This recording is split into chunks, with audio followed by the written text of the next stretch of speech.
Hey, this is Althea with Wove Inspiration Podcast. I am excited to have this special guest on my show today. Her name is Dee Davidson.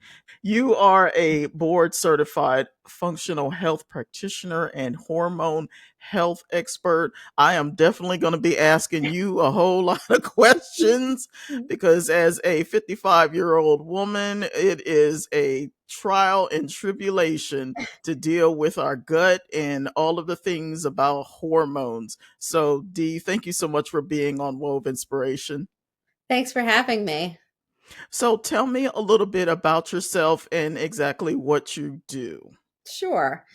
My story is quite long when it comes to hormone health. I'm laughing because I turned 50 this year myself. And so, I tend to attract that demographic, right? Age 50 plus with the struggles. And my hormone health journey actually started with infertility. It didn't start, at 50. So I went through some unexplained infertility and fell in love with hormone health, as dorky as that might sound. I had my kids through the blessing of first off IVF and the second naturally.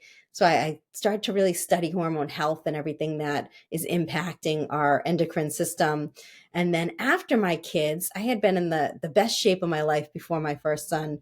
I was 50 pounds heavier and I'm only 5 foot tall. So, 50 pounds is a lot on a little person like me. And I was so frustrated because I was exercising the way I did before I had kids and I was eating healthy. It's not like I was at the, drive-through or anything like that. And I just couldn't get this weight off. So it came back again. Once again, I had gestational diabetes with my son. And I remember they told me you have a 50% greater chance of type 2 diabetes when you get older. Well, I was in my 30s then, and I didn't really think much of it until the whole weight struggle came up and I started to understand insulin resistance and learned that, guess what? Insulin's a hormone too. So I, again, landed at learning more about hormones.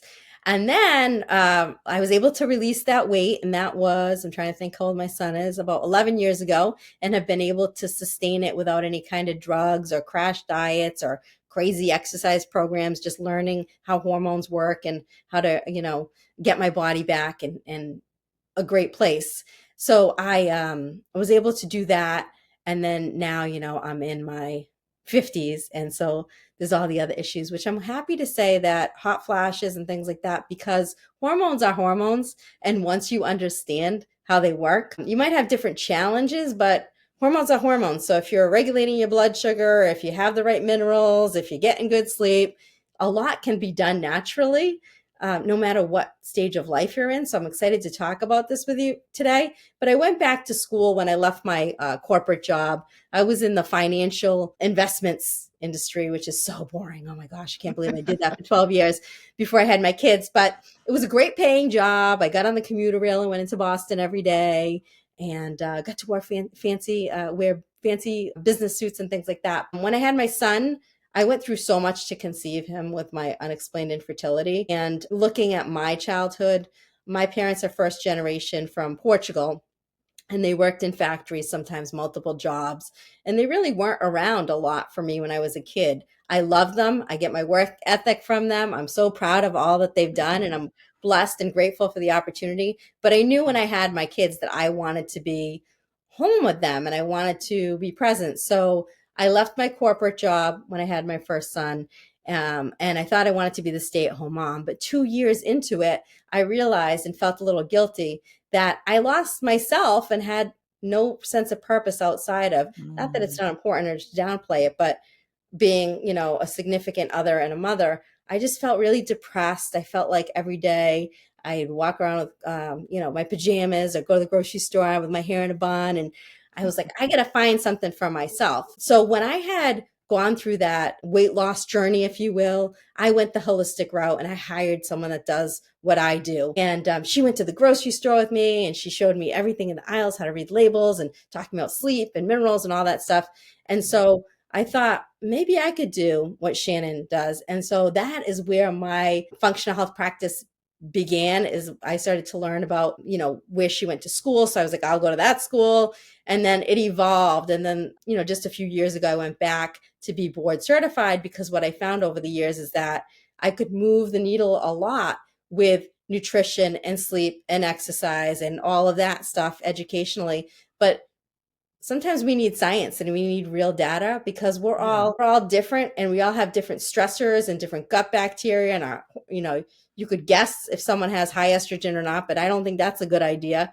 So in order to have the authority to order labs, but not just order them because you can get a lot of labs, it's kind of maddening online right now, but understand them and how all of the systems connect and where the healing opportunities are. That was a big step with me just a few years ago to be able to bring the science piece into it. Because if you have these internal stressors, you'll be in that constant cycle of trial and error. And I feel so many women, their doctor will tell them, you just got to eat less and exercise. And these poor women, they're barely eating or they're doing Yeah. these crazy workouts. And that's not the case. Sometimes we do have hidden stressors that need to be healed. So here we are today. Yeah, yeah, yeah. And one of the things, I'm just going to use myself as an example, Please is do. I could be doing all of the things, exercising and everything, and it seems as though my metabolism has just completely stopped. And I'm Sure. like, It's a what am I real thing. doing? What is the hormones thing and all of that? Help me to figure out how to get rid of this gut. What is all that involved? And yeah, help a sister out.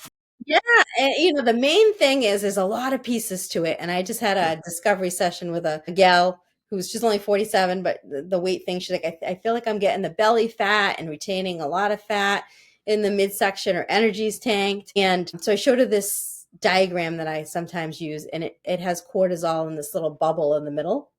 okay. And at the end of the day, cortisol is our stress hormone, and it's supposed to be there, you know, if we're getting chased by a bear or we're stuck on an island. You know, cortisol is not a bad thing, but Yeah, when we get to a certain age, and perimenopause can start 15 years before we actually hit menopause, it's harder for the body to stay in balance and ease. And so cortisol gets activated more often, like skipping meals, not getting to bed on time, environmental pollutants. All of these things I describe as stressors that you might not be thinking of. Like people just think of financial stress or relationship stress.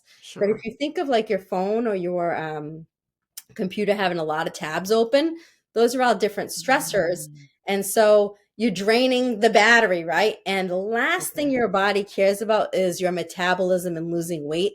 I tell people until you address all these things, you might lose a couple pounds, but you're going to be stuck again. So the Yeah, more things you can clear out, whether it be, you know, you have a bacterial overgrowth, or maybe your immune system's running slow, or whatever the things are, the more things we can close out, then your metabolism, you start to get the energy back to burn calories and burn fat again.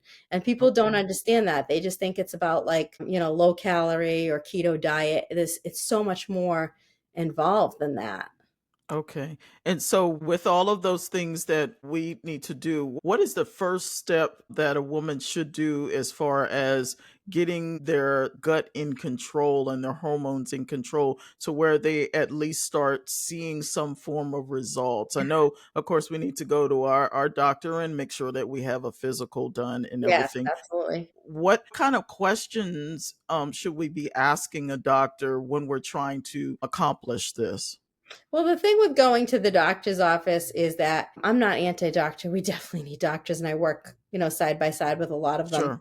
But they just don't have the time or the resources to sit with us. So when you say, you know, what do I ask? It's so bio individual. It depends on what are your symptoms, right? And Sure. so a lot of people have a discovery session with me to go over their symptoms to see like what I prepare them for that doctor's appointment, because it's different for everyone. You're going to get your Okay. CBC, you know, whatever, your regular labs, your A1C, all that. But what I can tell you is the number one thing you need to start with working on, which is the thing that, you know, men and women are not doing a good job of, which is regulating your blood sugar, because Ah, hormones and blood sugar go hand in hand. If sure. your blood sugar is off, then your hormones are going to be off. So they go together, and then you're going to start to gain weight, your energy dips, you have crappy sleep, you get hot flashes. When people tell me about the yam cream, nothing about it, but if you just regulated your blood sugar, you would not have hot flashes. I've had so many Okay. women who have gotten rid of their hot flashes. There's so much to be said for blood sugar management. Also, if you're under a lot of stress, mitigating stress is important because when cortisol spikes, your blood sugar spikes. So it's not just eating candy or eating, high sugar fruit, but stress also, guess what? It also spikes your blood sugar. So you have to look at all of the components of blood sugar and then get that under control. And then your hormones start to balance out and your weight starts to, get to where you want it and things like that. Inflammation starts to come down. But blood sugar is everything. Even with Alzheimer's now, they're calling that type 3 diabetes. Have you heard that? Yes, Yeah. So yes, blood yes. sugar, and we don't do a good job of regulating our blood sugar, making sure you eat enough protein. When I meet with women, on average, they're eating 60 grams a day, if 60 grams. We really should be eating 1 gram of protein per pound that we want to ideally weigh. So, Okay. if a woman weighs 140, 150 pounds, that's 140 to 150 grams of protein. It's not happening. People aren't, Hmm. they're not eating enough protein to stabilize their blood sugar. And there's a fabulous woman, the glucose goddess. I don't know if you've heard of her. No, I've never. She's on Instagram and YouTube, and Okay. she's got a lot of great tips for that. I really love it because it's not about going keto, I don't believe, or food isn't good or bad. It's just a choice, but it's understanding what raises your blood sugar and also lowers your blood sugar because that's not good either. If you're skipping meals, Yeah. if you're going too long without eating. But the number one thing for women, and it really hits us at midlife, is blood sugar management. Because if you don't have that under control, forget it. The gut health question, there's a lot that goes into gut health. And again, I think that comes back to nutrition. We're just eating way too much processed food, dining Yeah. out, things like that. If you can eat whole foods, the foods that God gave us. I say if it doesn't have a mother or it doesn't grow from the ground, then ditch it. Like, and it's a process, right? And processed food is a process. And I Right. understand that people are busy, but healing your gut, you have to go back to alcohol. A lot of people have a bad relationship with alcohol and they justify it with it's just a couple drinks a week. But if you think about alcohol and if you take a match to it, what happens? It's a big fire. Well, that's the inflammation you're causing in your body. That makes sense. Yeah. So, healing the gut, I do believe that food heals or it can create disease. Yeah, and it's unfortunate that a lot of the foods that are in the grocery store, there it seems like everything that we eat has some form of sugar on there. So how are people able to kind of like balance that out when you're going grocery shopping and everything that you pick up has some form of sugar in it? Hmm.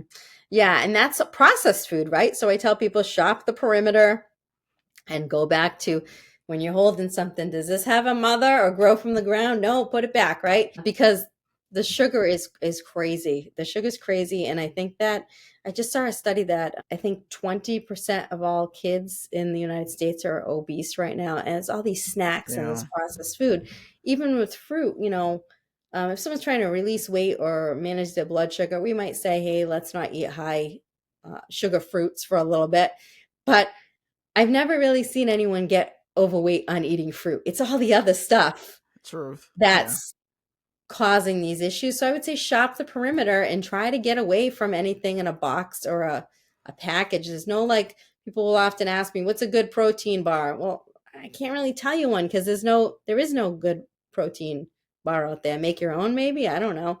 But yeah, shop Yeah, shop the perimeter and of course you can't drive yourself crazy. And I tell people if you're gonna skip a meal, say you're traveling in the airport or something, if you're gonna skip a meal or, eat a Starbucks egg bites, like don't skip the meal. That's worse than the Starbucks egg bites for your blood sugar and things like that.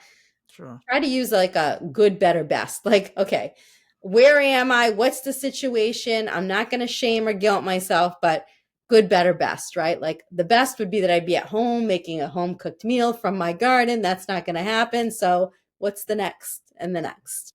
Right, yeah. Yeah, Because we because a can't lot of the get stuff healthy. that's not a lot of the stuff that's out there, they have it labeled as low sugar and all of Mhm. the things and stuff like that. But like you were saying, if it's in a box, it more than likely still has a bunch of sugar Oh, that's totally. in there, and it's really crazy. But I'm gonna change it up a little bit because Yeah. there's something that you had mentioned initially that you had some infertility issues. Mhm. And there may be some women that are watching this program and they may be struggling to have children as Sure. well. So, can you go into a little bit of detail as far as what that looked like for you Mhm. and how you were able to go forward? And of course, you now have two boys. And Yes. what did that look like for you? Yes.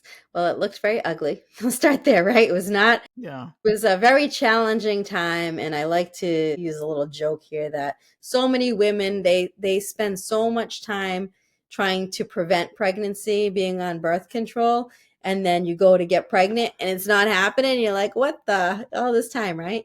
But I right, also think there's a correlation there. So for me, I was on birth control from the age of like 17 until in my 30s when I went to conceive, and I do believe that I'm not judging anyone. There's no judgment if you're listening, but um, people are being put on birth control for everything, for acne, for bad cramps, for sure. all of these things that aren't even preventative measures.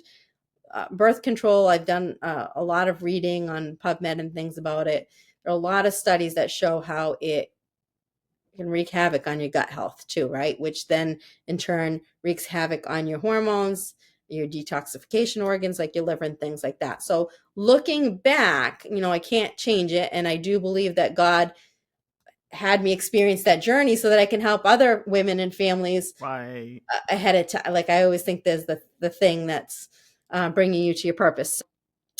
In hindsight, I think that was a big part of it. I think my body was in what I call a birth control coma. So your body just doesn't know how to do it on its own for many people. And then the second piece of that is when I started to learn about unexplained infertility, because I am a investigator, I started to join support groups and things like that. And met this woman one day, I'll never forget, and she asked me, she said, well, have you ever thought about what's in your feminine products? And I was like, no, why would I ever think about that? And Hmm. it was really eye-opening when she started to talk to me about, the groin absorbs up to 100% of what we put there. Never mind if you're using tampons and they have bleach and pesticides and chlorine and all this stuff, right? So that was like another layer of like, oh my gosh, I loved Bath and Body Works, and I don't mind calling out these companies because it's fact. And perfumes, like I would like the expensive perfumes and cosmetics, back in the day, go to Macy's and all this free oh, I'll spend another $5 to get those free samples, all toxic. And in the United States, there's so little regulation around that stuff. Unless you Yeah. live in the state of California, they have to disclose it. But I'm in Massachusetts, so I didn't grow up that way. My parents didn't know. They weren't educated in that. But all of that stuff is really harming our reproductive system and our endocrine system. It's also impacting sperm quality, motility, and things like that. So that's something no one ever talked to me about. I knew to eat healthy, but no one talked to me about all the things I was lathering in. And so I started to really become educated around toxins. And when we talked a little bit ago about stressors, well, if you want your body to do what you want your body to do, but it's too busy trying to clean out a polluted area of toxins, or it's been driven by an outside pharmaceutical like birth control, the last thing it's going to do is do what you want it to do. So again, going through a checklist I go through with my clients as to like, all right, what kind of products are you using? How are you eating? How are you mitigating stress? All of those stresses have to be shut down for your body to reproduce and do it in a healthy way for you and for the baby. So I went through IVF because um, I went, I did IUI first, and I ended up having an ectopic pregnancy. Oh, So I goodness. lost one of my tubes, and I was in my late 30s, and they said, well, now you only have one tube and you're this age. And I'm blessed that I live in a state that insurance covers IVF, because a lot of states don't. So my doctor said you qualify for it, and so because nothing Wow. was wrong with my eggs, and there was nothing wrong with the sperms, just my body. I really think my body was in a coma and didn't know what to do. Right, kind of Sure. stale. I only had to do one cycle, and what a blessing, because I was able to conceive my son. I will, going back to the topic of being an advocate for your health, share with you that when I went through IVF, they do all these tests, and oh my gosh, I spent many days in my room crying going through that experience. But when I went to whatever checkup it is that they're supposed to see a heartbeat, there was no heartbeat with my son, and they Oh, wanted wow. me to basically abort him. Okay, so they said Wow. this isn't a viable pregnancy, and so we're going to schedule you for a DNC. So if you're listening and you're afraid to speak up to doctors, they're also humans and God is in control. This is like, I got the chills, Yes. right? God is always in control of our destiny and what's going to happen and not happen. So we asked the doctor, what percent chance is this a viable pregnancy? And he looked us dead in the eye and said, well, 1%. And we said, what will happen if we wait another week? Because, maybe it's just behind. I don't know. Like, we're all on different schedule, God's timing, right? So Exactly. they said, well, you could get sepsis. And I said, I want to wait because one, I just miscarry on my own. So I remember calling the nurse and the nurse for the DNC because they're like, okay, we'll wait a week, but you got to schedule the DNC. And she was so insensitive. And she said, I know it's hard to come to grips with, but just start accepting it because these doctors do these cycles every day. And, they're Wow. pretty sure. So, don't eat after midnight and blah, blah, blah, blah, blah. So we go in, we're devastated, leave crying. We go in and they, to humor us, do the ultrasound. And the ultrasound tech says, oh, wow, I pretty sure that's a heartbeat, right? So my son, who's, now 14, he always jokes around with my other son who's 12. And he's like, Mom loves me more because I'm a 1% chance. I always tell Wow. him, and he's always been behind, like, if you will. I think he's on his own schedule. It's not behind, but in school, and he had gone to speech therapy, all of these things, and he's perfectly healthy. But Yeah. my message there is if you're at the doctor's for whatever, your weight or thyroid or anything, it's your right to be an advocate and push for answers because they're not Yes. they're not they're not God. So if you don't like the answers you're getting, go talk to somebody else and go speak to someone who will clearly listen you what you're comfortable with. Your Right. intuition is always on spot. So I was able to conceive him naturally. They told us they apologized actually. I sent the birth announcement after he was born to the doctor and the doctor did apologize. I said, I hope you give some hope to other families a little more time and things like that. And Yes. they did apologize. But with my second son, ironically, I conceived the first time. And again, I really do believe that it's what piece of it, I don't know, but my body now got the jump start and knew what to do. And you hear this a lot with women who have trouble. They end up having 3, 4 kids naturally. And I also started to take personal responsibility for cleaning up my house. I didn't just throw away all the toxic laundry detergent and plugins and all the things. I had a lot of toxic stuff in my house that I didn't even realize was affecting my hormones. But as I ran out of something, I asked myself, could this be affecting my health and my hormones? And then I would replace it with something healthier, one thing at a time, as well as really paid attention to food. I had never bought organic food, things like that, and learned to just clean up our environments. Those Yeah. are some of the things that really made a difference. And now I've helped countless women with their own infertility and even women who aren't experiencing infertility, but women are getting, I love it. They're getting really empowered by preparing their bodies for pregnancy. I don't think like Yes. I didn't do that. I only did it because of infertility. My mom certainly did. People just got pregnant, right? But women are becoming aware that, hey, my body, is it in the best condition possible for myself and the child coming into this world, which is awesome. I have like about 3 clients right now who are young women who they want to clean up their bodies before they conceive. Oh gosh, that warms my heart really because I work in an environment where women who so desire to have children, they discover that there's things that are going on with their body, but the doctors tend to want to just dismiss what's being done and what's happening. And we have a nurse practitioner at our clinic that's like, no, we're not accepting this, and Mm, she does whatever it takes to be able to help those women. that's So so I'm great. so glad that there are other women that are out there that are helping women who have this desire to have children, but doctors are saying, no, no, no, this isn't going to Yeah, work. No, be an advocate for yourself, that's ask right. questions, do whatever it is you need to do to get what you're looking for, That's right. and believe God will make a way for you to have your child. So Absolutely. thank you so much for doing what you are doing as well. Man, it's Oh, you're amazing. welcome. It is my God-given purpose. For Yeah. a long time, I thought, Lord, do I talk about my religious beliefs? But how can you not? I'm like, if someone's offended or doesn't want to go there, then they're not my person and they're not Yeah. here Yeah. to Yeah. work with me. But it's my God-given purpose. And again, it was a tough time, but I know that I went through that to share my story and help other women and to continue to be an example of health and remind people that we have all the resources that God gave us, and we've gotten so away from it. Technology is such a blessing and a curse, right? All of these things, Yeah. social media, we're not out in nature, we're not moving our bodies, we're on our phones, all of these things. So when I work with clients, I remind them, right? Like, God gave us all the things we need. People aren't even getting sunlight. Like, you don't even know that the sun comes up Right. and goes down, right?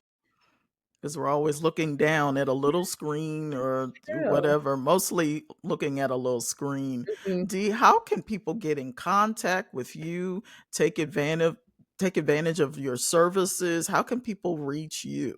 Sure. Thanks for asking. The easiest way is to just go on my website, which is confidentlyloveyourself.com, or they can connect with me on Instagram. I put out a lot of free content out there, a lot of health tips at confidently_love_yourself. Awesome. And are you a podcaster as well? Do you have your own podcast? Yes, I have a podcast that is called Confidently Balance Your Hormones, but we talk all things, health on there, and I have some men that listen to it too, but it is Confidently Balance Your Hormones. Awesome. Awesome. Dee, do you have any last words for our listening and viewing audience? I would just say again, if you're feeling a certain way or your intuition is telling you to look into something or that there's something more that's going on, take that as a sign from God to get the resources. You're not alone. Whether you reach out to one of us or you Google a support and just ask for God's help, the right people always show up. So don't sit there and think that you're alone or that you might be crazy or anything like that. If you're hearing the message to get help, do it. Yes, absolutely. Dee, this has been very informative, and I have learned, truly have learned a whole lot. Thank you so much for being willing to share a wealth of information here on Wove Inspiration. You're welcome. Thanks for having me on. Absolutely. Hey, you guys, this is Althea with Wove Inspiration Podcast. You guys have a blessed day. Take care. Thanks again for tuning in to Wove Inspiration Podcast. Do you want more inspiration and words of encouragement?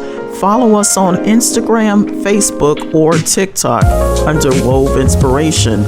And also to hear previous guests' extraordinary stories, go to our website under woveinspiration.com. You guys have a blessed day. Take care.